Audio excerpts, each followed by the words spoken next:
Kalau kamu misalnya mau wudhu, padahal kamu sedang sakit, atau kamu sedang bepergian sehingga tidak ada air, padahal kamu apa?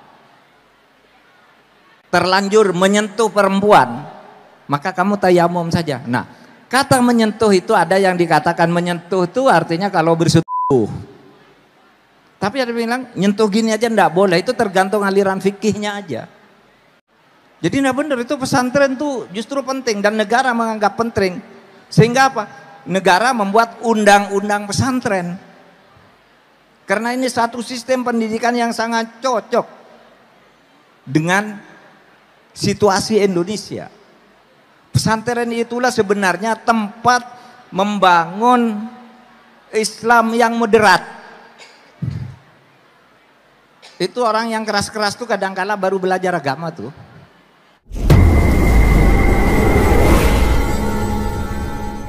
Ya relatif ya. Sikap itu tergantung sikap kita dan bagaimana cara menyikapi satu atau menghayati satu tradisi atau apa yang dianggap sebagai ajaran-ajaran agama seperti salaman, pakai hijab dan sebagainya. Itu tinggal kita aja menyikapinya. Kalau kita merasa itu sangat penting, tentu kita risih. Tapi kalau kita anggap lah itu kan hanya tradisi, enggak apa-apa juga. Oleh sebab itu tergantung niat saudara. Kune, kalau misalnya Anda merasa saya di pesantren tuh kalau ketemu laki-laki enggak boleh salaman ya gitu. Kalau di kampus masih mau begitu kan tidak apa-apa juga. Kan tidak ada yang melarang, minta maaf gitu aja kan boleh. Tapi salaman juga boleh gitu. Terserah, kan tergantung hati, innamal a'malu binniyat kan gitu. Saya beri contoh begini, ada orang itu dari Aceh, pakai jilbab, pinter anaknya. Lalu masuk ke sekolah Del yang dibangun oleh Pak Luhut di Sumatera Utara. Ya, Sandel itu satu sekolah yang eksklusif untuk anak pinter-pinter, memberi beasiswa penuh dan lulusannya banyak yang lulus ke luar negeri karena di situ mulai masuk itu tingkat SMA sudah sehari-hari bahasa Inggris terus sehingga masuknya ke luar negeri itu gampang. Lalu ada anak Aceh, perempuan punya pikiran seperti itu, saya enggak boleh salaman. Nah ketika perpisahan nih, anak wisuda mau dilepas oleh Pak Luhut satu-satu disalami. Pas anak Aceh itu enggak mau. Siapa? Saya enggak boleh salaman. Kenapa kata Pak Luhut? Ya dalam Islam enggak boleh salaman begitu. Loh saya sudah tua gitu kan enggak mungkin kawin sama kamu gitu. Enggak Pak, ini ajaran agama. Ya sudah, saya hormati kata Pak Luhut. Selamat kamu lulus dari dapat beasiswa ke luar negeri. 5 tahun kemudian datang, selesai anak ini datang mencari Pak Luhut untuk minta salaman dan cium tangan. Terima kasih Pak, saya sudah menjadi dokter sekarang berkat bantuan Bapak. Salaman biasa, nggak tidak apa-apa tuh. Timbul kesadaran baru bahwa yang begitu itu ya bisa saja saudara yakini sebagai sesuatu yang mungkin agak risih karena sejak kecil tidak dibiasakan salaman dengan laki-laki gitu. Sesudah ke luar negeri ke orang bukan hanya salaman tuh main. Gitu kan? Pada akhirnya kembali tingkat kesadaran dia sudah. Dia datang ke Pak Luhut pertama salaman, dicium tangan. Lu dulu kamu enggak mau salaman, enggak mau, saya minta maaf. Tapi tetap dia muslimah yang baik dan merasa salaman tuh enggak apa-apa kan tergantung hatinya juga ya gitu. Itu satu.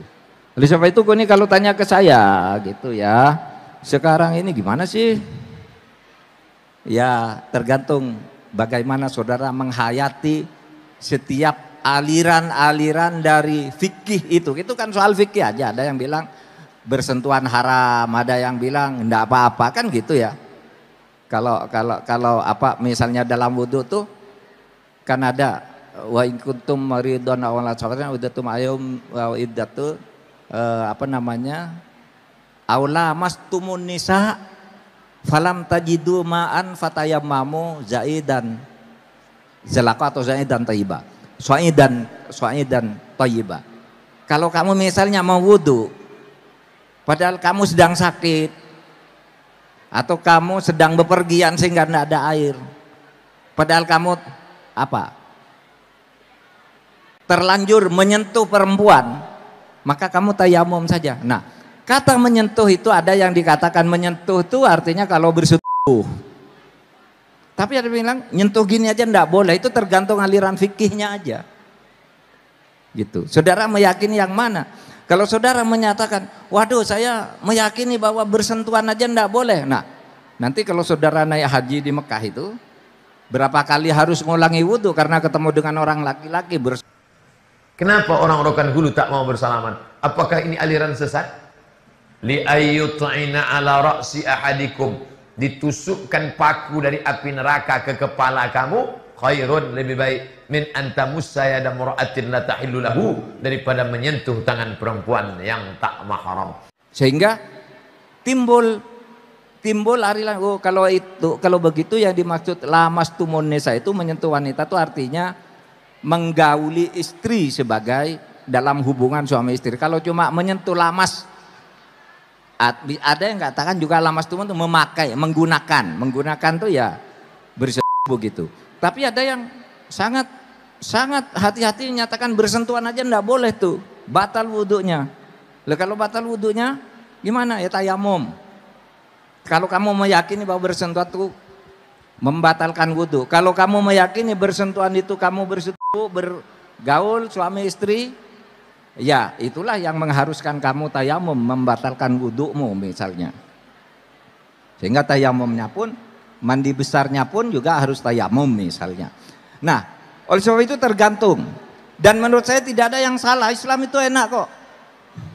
Tinggal saudara niatnya main-main apa enggak. Kalau sudah ini yang rasional dan saya terima ini dari perasaan hati saya, rasa keberagaman sepertinya benar enggak apa-apa gitu. Ya. Jadi jangan takut, saya ketika di pesantren sehari-hari hidup dengan penuh ketaatan pada aturan. Nah sekarang kok mudah sekali godaan untuk melanggar, tergantung saudara. Beliau adalah seorang guru yang baik, punya kasih sayang kepadamu. Dan mungkin dalam pikirannya tidak ada pikiran aneh-aneh, satu. Kemudian tidak semua guru mengerti tentang mana halal, mana haram. Dia dasar baik saja. Cuman beliau belum tahu tentang hal ini. Makanya dia menganggap kamu sombong. Tapi setelah beliau ngaji di sini langsung selesai itu kasusnya. Jadi permasalahannya adalah dia tidak tahu. Maka dengan orang yang tidak tahu tidak bisa langsung kita katakan, wah ini ngajari gak benar, ya tidak bisa dong. Wong beliau belum tahu. Cukup gini tak sudah aman orang Sunda. Bersyukurlah jadi orang Sunda. Atuh. Jadi kalau perempuan, kalau salaman dengan laki-laki cukup gini tak sudah paham kan? Sampai kadang kebablasan, laki sama laki begini. Saya begini kan, salaman Pak, lagi sama laki begini. Wah ini keterlaluan itu. Baik. Siapa sih yang tidak punya kekurangan dalam hidup ini? Hanya Nabi Muhammad SAW. Selesai. Baru setelah itu kita jelaskan memang itu adalah li ayyuta'ana ahadukum bi khayatin min hadidin khairan min antamassa imra'atan la tahillu lah. Ayyamassa imra'atan la tahillu lah. Jadi kalau seandainya kepalanya ditusuk dengan besi lebih bagus daripada harus bersentuhan dengan perempuan yang tidak halal. Dan ini disepakati hampir 4 madhab, biarpun di sana ada pendapat misalnya kalau sudah tua bagaimana? Tua alat perempuan tuan. Biarpun itu ustadzmu sudah sangat tua misalnya, laki-laki, tetap laki-laki. 120 tahun bisa menikah anak umur 17 tahun, hati-hati. Jangan main-main. Urusannya bukan di uban yang putih atau keruput yang kulit. Urusan syahwat, urusan haram. Agama penting dalam negara, pendidikan pesantren penting. Tapi sekarang banyak orang ragu mempercayakan anaknya ke pesantren. Enggak benar. Sekarang di kota-kota besar itu para profesional ingin nyekolahkan anaknya bukan ke sekolah negeri tapi dititip ke pesantren karena merasa lebih aman.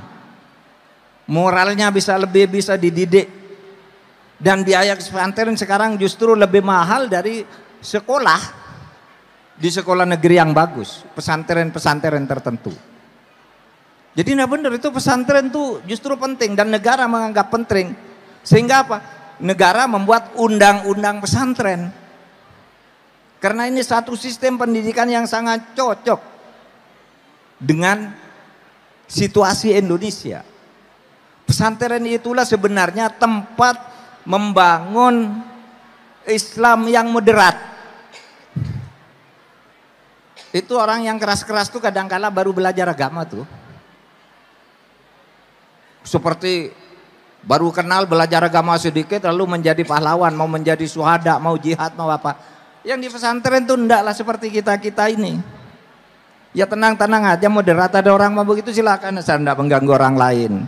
Kamu mau beragama apa silahkan, itu urusanmu. Tapi mari bangun negara ini bersama-sama. Nah kalau saudari pertanyaannya begini, apakah negara menjamin keselamatan di pesantren? Negara ini menjamin keselamatan dari tindakan kriminal di mana aja. Di pesantren, di luar pesantren. Oleh sebab itu kalau ada ketidakberesan laporkan ke polisi. Atau polisi tidak dapat laporan tapi mendengar ada sesuatu, polisi turun tangan kalau ada kriminal di pondok pesantren sekalipun. Oleh sebab itu ada yang dibawa ke pengadilan juga meskipun pengasuh pesantren kan, yang sekarang sedang berlangsung. Bisa, karena sama di mana-mana kejahatan itu bisa saja timbul dari 1000 orang yang berkumpul, mungkin aja ada 1 orang yang jahat. Di tempat lain juga, di gereja, di lapangan sepak bola, di pasar, pasti ada lah orang yang tidak baiknya meskipun 1, 2, tapi secara umum itu pesantren itu Poterta inilah tempat pendidikan yang cocok untuk membangun negara Indonesia yang ingin membangun moderasi beragama. Beragama secara ramah, bukan marah-marah, kata Gus Yusuf tadi.